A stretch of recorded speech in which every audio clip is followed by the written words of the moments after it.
नमस्कार श्रद्धालुओं, स्वागत है आपका हमारे channel loyal the spiritual secret में। हाँ, वो जिंदा है।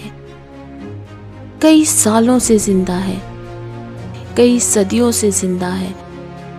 पता नहीं कितने हजारों सालों से वो यहाँ वहाँ भटक रहा है। आखिर उसे किसकी तलाश है? वह रात में चुपचाप आता है।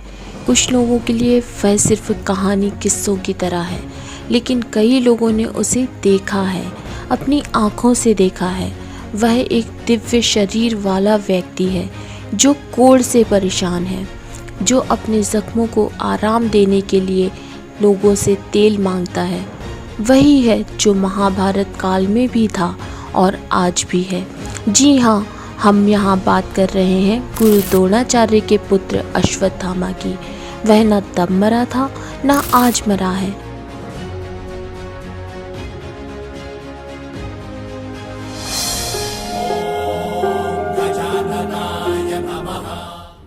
कहा जाता है कि अश्वत्थामा जिंदा है। हमारा इतिहास बहुत पुराना है, लेकिन महाभारत को इतिहास में जगह नहीं मिली और इस वजह से महाभारत के कई सत्य सिर्फ किस्से बनकर रह गए हैं। और इन्हीं सत्य में से एक है अश्वत्थामा के जिंदा या मृत होने का सत्य। यह सत्य आज भी रहस्यों से घिरा हुआ है। क्या एक घटना पर कई लोगों का एक साथ सहमत होना सिर्फ किस्सा हो सकता है? नहीं। मध्य प्रदेश के बुरहानपुर जिले से लगभग 20 किलोमीटर दूर असीरगढ़ का किला है, जो अपने अंदर न जाने कितने राज दबाए हुए हैं, जिससे लोगों ने अलग अलग विश्वास के साथ सत्य बताया है। यहाँ के लोग कहते हैं कि किले के अंदर गुप्तेश्वर मंदिर है, जहाँ अश्वत्थामा आते हैं, पूजा करते हैं और चले जाते हैं। वे किसी को नज़र नहीं आते, लेकिन उनके आने के सबूत मिले हैं। माना जाता है कि वह सुबह आते हैं और सबसे पहले वे शिवलिंग की पूजा करते हैं और चले जाते हैं। इतना ही नहीं, लोगों का तो यह भी दावा है कि उन्होंने अश्वत्थामा को देखा है। अगर यह सिर्फ मिथ्य है, तो वह कौन है जो मंदिर का ताला खुलने से पहले ही सुबह सुबह मंदिर में आकर शिवलिंग की पूजा करके चला जाता है? आखिर कौन हर दिन सुबह शिवलिंग पर फूल चढ़ाकर चला जाता है, जल चढ़ाकर चला जाता है? और क्यों सूरज ढलने के बाद असीरगढ़ के इस किले में किसी को रुकने की अनुमति नहीं है? आखिर क्यों यहाँ हर जगह ताले लगा दिए जाते हैं और क्यों पूरे किले को बंद कर दिया जाता है? और ऐसा करने के बाद भी कोई वहाँ कैसे आ सकता है? यह तो तभी संभव है जब किसी के पास दिव्य शक्तियाँ हों। कई लोगों ने अश्वत्थामा को देखने का दावा किया है। जिन्होंने यह दावा किया है, उनका कहना है अश्वत्थामा दिखने में किसी सामान्य व्यक्ति की तुलना में काफ़ी बड़े हैं। उनका कद बहुत ऊंचा है और उनका शरीर बहुत बड़ा है। उनके शरीर पर गहरे जख्म भी हैं। वे कोढ़ से पीड़ित हैं। उनके शरीर के कई अंगों पर घाव हैं और उनके माथे के जख्म से लगातार खून बहता रहता है और वे कई बार लोगों से तेल मांगते भी नजर आए हैं।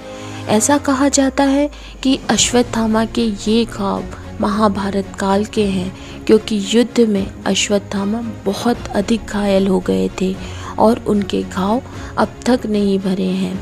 माना जाता है कि वे आज भी जंगलों में भटक भटक कर श्री कृष्ण द्वारा दिया गया श्राप भुगत रहे हैं। आखिर महाभारत काल के दौरान अश्वत्थामा के साथ क्या हुआ था, जो कि वे आज भी जिंदा हैं? वे भटक रहे हैं, उनको मौत नहीं आ रही है। इसका जवाब सिर्फ महाभारत में ही मिल सकता है, जिसको हमें जानना होगा। हमें महाभारत के उस सत्य को जानना होगा जहाँ से इसकी शुरुआत हुई थी। जब अश्वत्थामा का जन्म हुआ, तब उनके गले में से घोड़े की तरह हिनहिनाने की आवाज़ आई और इस कारण ही इनका नाम अश्वत्थामा रखा गया। जन्म से ही अश्वत्थामा के माथे पर एक अमूल्य मणि विद्यमान था, जो उन्हें निर्भीक बनाता था। महाभारत में अश्वत्थामा और उनके पिता द्रोणाचार्य मिलकर कौरवों का साथ दे रहे थे। अश्वत्थामा एक वीर योद्धा थे। उन्होंने महाभारत में अपना पराक्रम दिखाया, जिनकी वजह से पांडव परास्त होते नजर आए। गुरु द्रोणाचार्य और बेटे अश्वत्थामा ने मिलकर पांडवों को परास्त कर ही दिया था। तभी श्री कृष्ण ने कपट नीति अपनाई, युधिष्ठिर के झूठ कहने को कहा और युद्ध में यह बात फैला दी गई कि अश्वत्थामा मारा गया है। युधिष्ठिर से जब इस बात की पुष्टि की गई, उससे पूछा गया तो उसने कहा अश्वत्थामा मारा गया परंतु हाथी। लेकिन श्री कृष्ण के शंखनाद करने के कारण हाथी शब्द गुरु द्रोणाचार्य नहीं सुन पाए और पुत्र शोक की वजह से उन्होंने अपने अस्त्र शस्त्र त्याग दिए। इस अवसर का फायदा उठाकर गुरु द्रोणाचार्य का सिर काट दिया गया।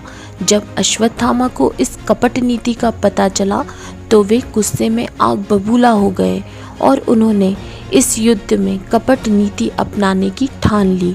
उन्होंने रात के अंधेरे में मौका पाते ही द्रौपदी के 5 पुत्रों को सोते हुए उनका वध कर दिया। इससे जब अर्जुन क्रोधित होकर अश्वत्थामा का पीछा करने लगे तो उन्होंने अर्जुन के ऊपर ब्रह्मास्त्र छोड़ दिया। अश्वत्थामा ब्रह्मास्त्र को छोड़ना तो जानते थे, लेकिन उसे वापस लौटाना नहीं। उस ब्रह्मास्त्र को रोकने के लिए अश्वत्थामा ने ब्रह्मास्त्र को अभिमन्यु की पत्नी उत्तरा के गर्भ की ओर मोड़ दिया।